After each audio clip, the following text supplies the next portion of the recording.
आप जब अकेले चलिएगा नहीं, राजद के साथ आपका बन नहीं रहा है, राजद के समीकरण में आप सेट नहीं हो पा रहे, 7 लोग 7 पार्टियां वहां पहले से मौजूद हैं। उपेंद्र कुशवाहा जी निकल जाते हैं तो बाहर निकली हुई पार्टी में एक और हो जाएगी जो राजद या आरजेडी सॉरी बीजेपी के साथ बार्गेन करेगी।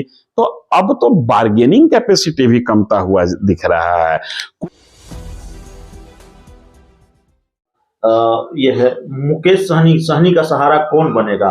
भारतीय जनता पार्टी बनेगी, महागठबंधन बनेगा, एकला चलो की राह पर वो चलने के लिए तैयार नहीं है। एकला चलो से उनको बड़ा नुकसान हो रहा है और मुकेश सहनी चिराग पासवान की तरह लंबे वक्त तक एकला चलो नहीं कर सकते। बीजेपी के एक बड़े नेता हुआ करते थे और भाजपा में उनको भीष्म पितामह का स्थान दिया गया है। उनका एक स्टेटमेंट मुझे याद है, Kailashpati Mishra, of the record हम लोग बात कर रहे थे, मैं उस समय पत्रकारिता शुरू किया था। राजनीति बड़ा धैर्य का विषय है। दिक्कत यह है कि मुकेश सहनी में धैर्य नहीं है, उपेंद्र कुशवाहा में धैर्य नहीं है, इवन जीतन राम मांझी में भी धैर्य नहीं है।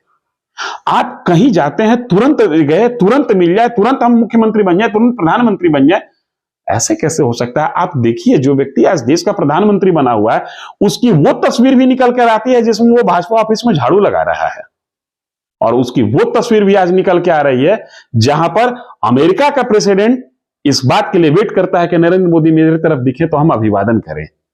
तो ये सफर, ये धैर्य आप में नहीं है। मुकेश सहनी कहां जाएंगे? विकल्प ही इनके पास क्या है?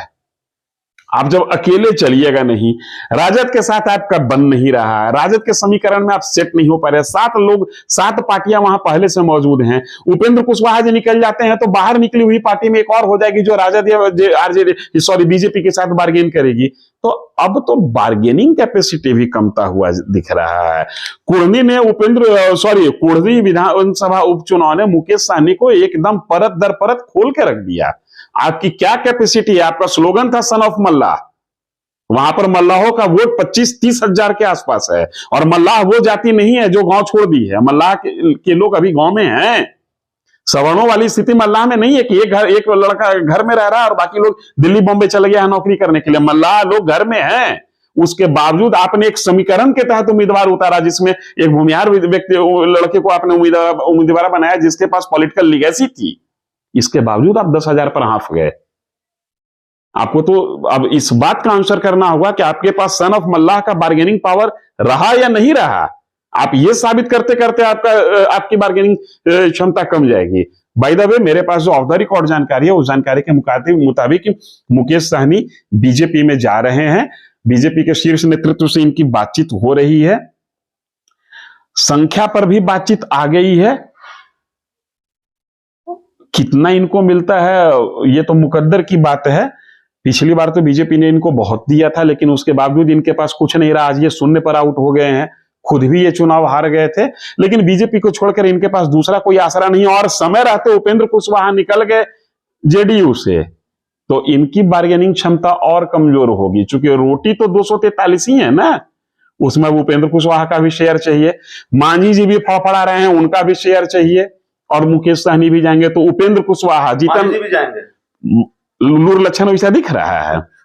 मैंने कहा कौन जाएगा कहना मुश्किल है, लेकिन लूर लक्षण वैसा दिख रहा है। तो आप समझिए कि उपेंद्र कुशवाहा को भी कुछ चाहिए, मुकेश सहनी को भी कुछ चाहिए, फिर जीतन राम मांझी को भी कुछ चाहिए, और चिराग पासवान तो भाई 2014 से हनुमान बने हुए हैं, सबसे बड़ी भूमिका तो हनुमान की होगी। तो इन तमाम चीजों में मुकेश सहनी के पास कुछ नहीं है। जीतन राम मांझी तो अगर जाते हैं, मैं श्योर नहीं कर रहा हूं, तो 4 विधायक उनके पास है। मुकेश सहनी के बारे में आप श्योर हैं? आप तो कह रहे हैं जा रहे हैं। 90% से अधिक मैं श्योर हूं, और बढ़ जाए तो कहें 95% से अधिक श्योर है। मेरे पास पुष्ट जानकारी है। जा रहे हैं पूरा एकदम। इनकी 2 राउंड की मीटिंग हो चुकी है। उपेंद्र कुशवाहा के पास भी बहुत कुछ है, वो केंद्र में मंत्री रह चुके हैं। तो सबसे कम ताकत तो आप ही के पास है, मुकेश सहनी के पास है। तो ये जितना जल्दी हो बीजेपी से टाई अप कर ले। अगर उपेंद्र जी निकल गए और जीतन राम मांझी ने सिग्नल दे दिए तो मुकेश सहनी का बार्गेनिंग फैक्टर और कमजोर हो जाएगा। बड़े बड़े बटखारा आ जाएंगे तो छोटका के कौन पूछता है भाई? जो तराजू पर 40 किलो रखल है, 35 किलो रखल है, 20 किलो रखल है, वहां पर पसेरी के का वैल्यू? पूछो ना।